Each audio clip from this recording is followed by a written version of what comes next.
கன்னியாகுமரி மாவட்டத்தின் இரண்டாவது பெரிய வர்த்தக நகரமான மார்த்தாண்டம் குலசேகரம் சாலையில் கீழ்பம்பம் பகுதியில் 10ற்கும் மேற்பட்ட வீடுகளில் உள்ள ஆழ்துளை கிணறுகள் மற்றும் திறந்த நிலையில் உள்ள கிணறுகளில் உள்ள தண்ணீரில் பெட்ரோல் அல்லது டீசல் துர்நாற்றம் வீசி வருகிறது. இந்த நிலையில் இன்று ஜெகன் என்பவரது கிணற்றிலிருந்து இறைத்த தண்ணீர் முழுவதும் டீசல் பெட்ரோல் கலந்த கலவையாக இருந்தது. அந்த தண்ணீரை நெருப்பை வைத்து கொளுத்திய நேரத்தில் மலமளவென எரிய துவங்கியது. இதுபோன்று 10ற்கும் மேற்பட்ட கிணறுகளில் தண்ணீரோடு பெட்ரோல் கலந்துள்ளதால் இந்த வீடுகளைச் சேர்ந்தவர்கள் குடிநீருக்கும் குளிப்பதற்கும் பணம் கொடுத்து வாங்கும் அவல நிலைக்கு தள்ளப்பட்டுள்ளனர்.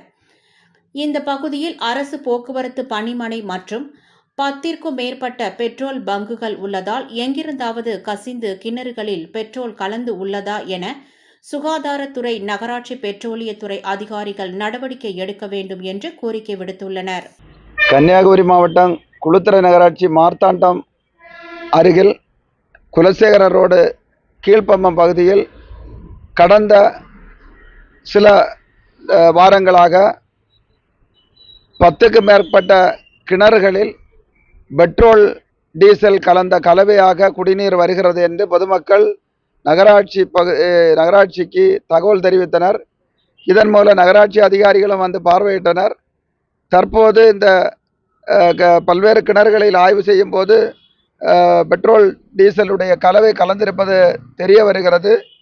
இந்த கிணற்றில் இருந்து தண்ணீரை எடுத்து பார்க்கும்போது முழுமையாக டீசல் கலந்திருப்பது தெரிய வருகிறது.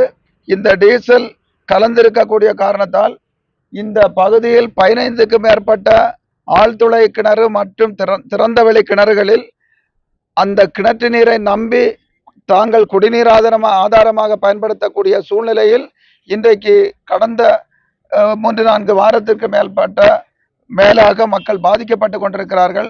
உடனடியாக இந்த பகுதியை ஆய்வு செய்து இந்த பெட்ரோல் கலந்த கலவை எவ்வாறு இந்த குடிநீர் கிணறுகளில் இறங்கி இருக்கிறது என்பதை ஆய்வு செய்ய வேண்டும்.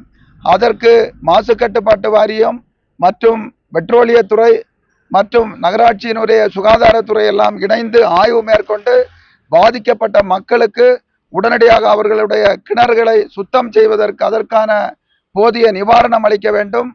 அது பொதுமக்களை மிகுந்த சிரமத்திற்குள்ளாக்கும் குடிநீர் ஆதாரம் ஆகையால் அரசு உடனடி நடவடிக்கை எடுக்க வேண்டும் என கேட்டுக்கொள்கிறோம்.